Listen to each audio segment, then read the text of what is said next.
Woo, guys, I made it to the last video of the day. Been out here for a few hours now and it's cold. All right, guys, so what's this last video going to be about? It was a request from you all.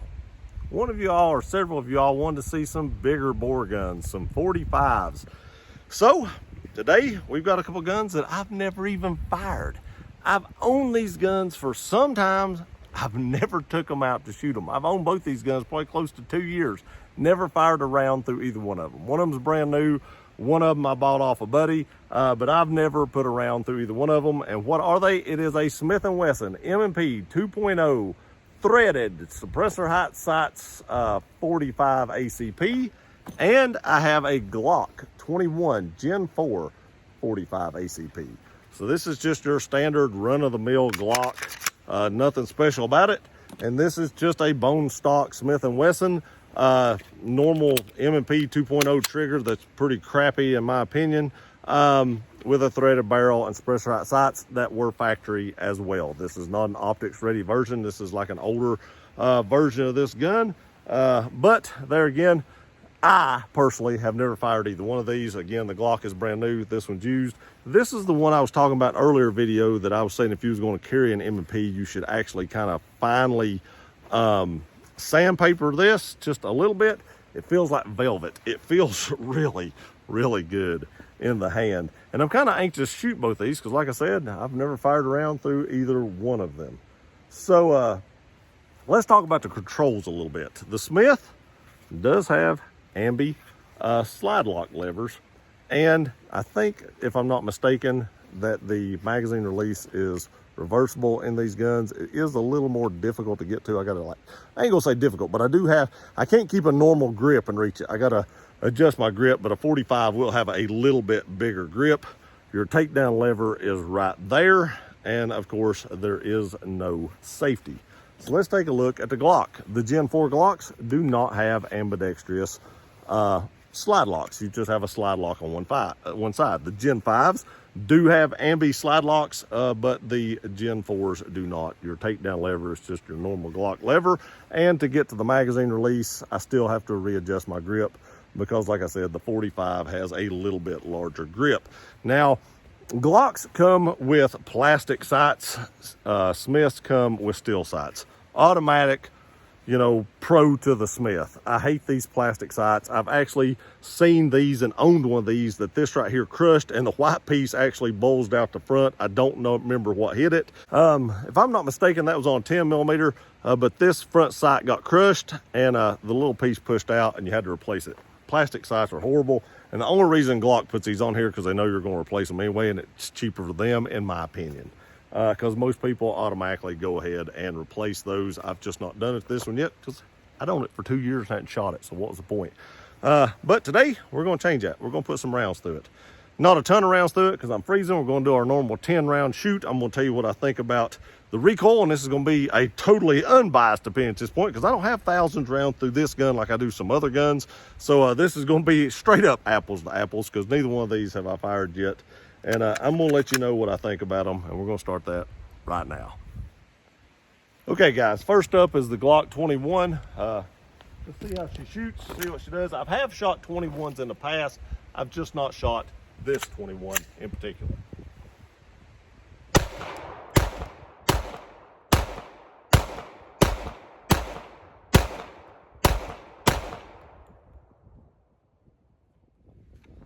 Okay guys, I'd forgot how soft shooting Glock 45s were. That big slow round kind of gives you more of a push than it does a muzzle flip. And this gun just shot great. Right where I was pointing, it shot. And the recoil was very, very manageable. Now a lot of people don't like Glock, the stippling and stuff on Glocks, and I don't have a problem with the Gen 4s. The Gen 3s was a little slick, but when you get into Gen 4 and Gen 5, I think it's very ample. I do prefer the Gen 5 without the finger grooves, but I did feel a Gen 5 10 millimeter that just came out like a month or so ago, and I didn't think it was worth buying one of those. In the 9 millimeters, I think they feel better, but in the larger calibers, I still liked it better, but not enough to purchase one over this. So let's see how the Smith & Wesson feels. All right, guys, Smith & Wesson M&P 2.0 45, a lot longer name, but still the same caliber. That was, all right, so the Glock holds 13 rounds and the Smith holds 10, and the Smith's a little tight with 10 rounds. I ain't gonna lie, the Glock wasn't, because it holds, 3 more rounds. It may have been a little tighter if I'd have fully loaded it. But with 10 rounds, the Smith did feel a little tighter inserting the magazine. Let's see how she shoots.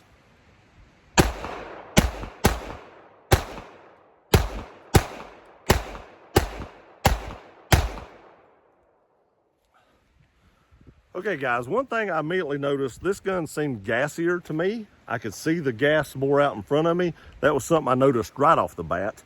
But something I also noticed right off the bat is this gun is more jumpy than this gun.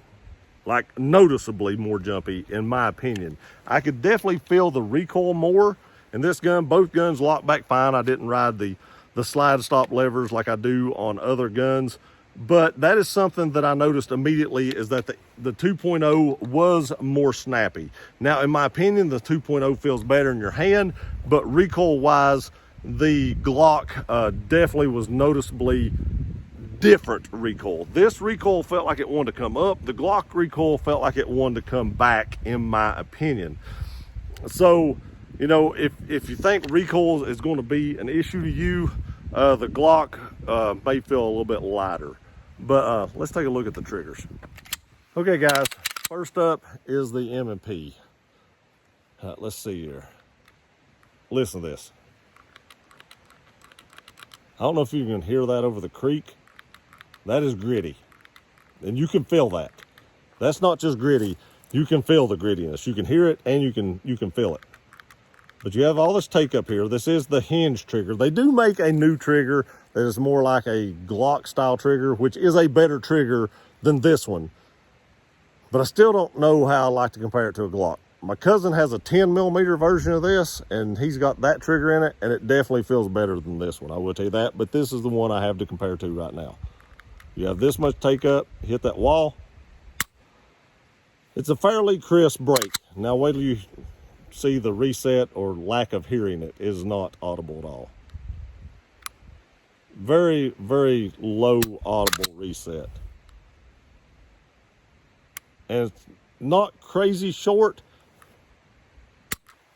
but I'm not a big fan of this trigger. I'm not. I've never been a big fan of that trigger. I think all Smith & Wessons should come with an Apex trigger, in my opinion. Now for the Glock. All right, you have your normal mushy Glock trigger, still not great. Better than the M&P because at least it's not gritty, but still smushy. You hit that wall and then it breaks. I will say this one isn't as crisp as some of the other Glocks I've felt, and here's your reset. Probably about the same as the Smith, to tell you the truth about it. They both felt and looked about the same to me. This one just isn't gritty, so I have to give the edge to the Glock on triggers just because it's not gritty. It's more the same all the way through. If the Smith & Wesson wasn't as gritty, they'd probably be closer, but that's horrible. I don't know why they don't smooth that out from the factory. I would want more pride in my trigger, and maybe that's why they switched to the new one, because I don't remember my cousins quite being that gritty. Let's talk about the magazines real quick. Again, 13 rounds, 10 rounds. Essentially the same size magazine. I'm not sure why Smith & Wesson couldn't fit more rounds in their magazine, considering this is a steel magazine, and usually steel magazines can fit more rounds, i.e. the shield arms for like the 43X. When they went to, the metal mags, they could get 15 rounds in it versus 10 for the polymer. But somehow Smith or Glock outdid them with the magazine's polymer to steel. The polymer, if you've ever loaded a Glock magazine, is very, very easy to load. This one is one of the more easy Smith & Wessons that I've ever loaded, but the Glock was still easier. Let's back it out to 40 yards and embarrass ourselves in this cold weather. All right, guys, first up is the Smith & Wesson. I don't have high hopes for this because, again, these triggers have never been my favorite triggers. They've always been gritty. If you got good fundamentals, I guess you can do anything. Maybe my fundamentals suck, but we'll see what we can do. 40 yards. about a 16 by 18 steel target, a little bit smaller than a man-sized target. So let's see if we can hit it.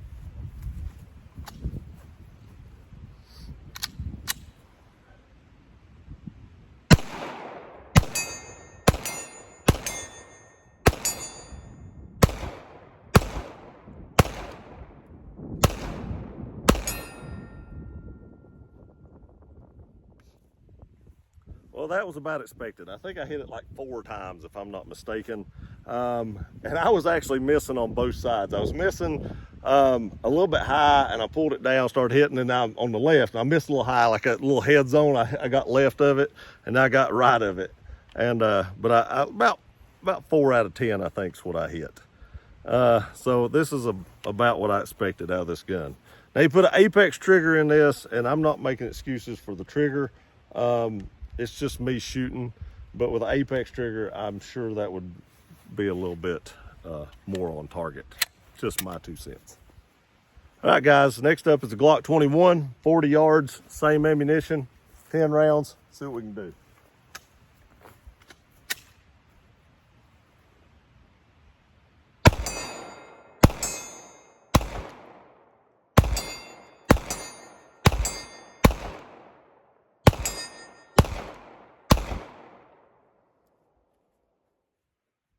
I think that was 5 out of 10, so it wasn't much better.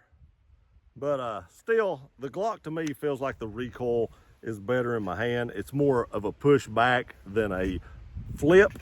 And I just enjoy shooting the Glock better, in my opinion. The results of this test right here may not have exactly showed that. Like I said, I've been here several hours in the cold. My hand is pretty dried up and shriveled up and messed up from holding all these different firearms. No excuse for that. But let's take it back down here and finish up this final video for the day. All right, guys, so if I could only pick one of these, and it was only going to be the one I was going to have and use, and there's only my 45, the only 45 I was going to own, what would it be? The Glock. The Glock has a great reputation, but the Smith also has a great reputation. If you watch Grand Thumb's video of all the torture tests he does, the Smith usually comes out on top. But I feel like the Glock shoots better. It may not necessarily fit my hand better. It doesn't fit my hand bad. It just may not fit it as good as some of the other pistols, or not the other pistol, but the Smith & Wesson does. But the recoil management on this gun, in my opinion, is better than the Smith. The trigger is way better than the Smith's, and that just makes it a more pleasant gun to shoot. And if Raylan Givens can carry this, and if y'all don't know who that is, Google it. He was on a television program I used to watch all the time called Justified, and this is what he carried. And if he carries it, well, doggone it, it's good enough for me, and it should be good enough for you too. Let me know what you think in the comments section below. Which one of these two would you choose? Would it be the Smith or would it be the Glock? Obviously, I chose the Glock. I've shot a lot of Glocks. I've shot a lot of Smiths. Sometimes I'd pick the Smith, sometimes I'd pick the Glock, but today, the Glock come out the winner. Again, let me know in the comment section which one you would pick and why. And I appreciate y'all watching this video. Please like, share, and subscribe. I love you guys. Let's get out of the cold weather and go to the house. We'll see you next time.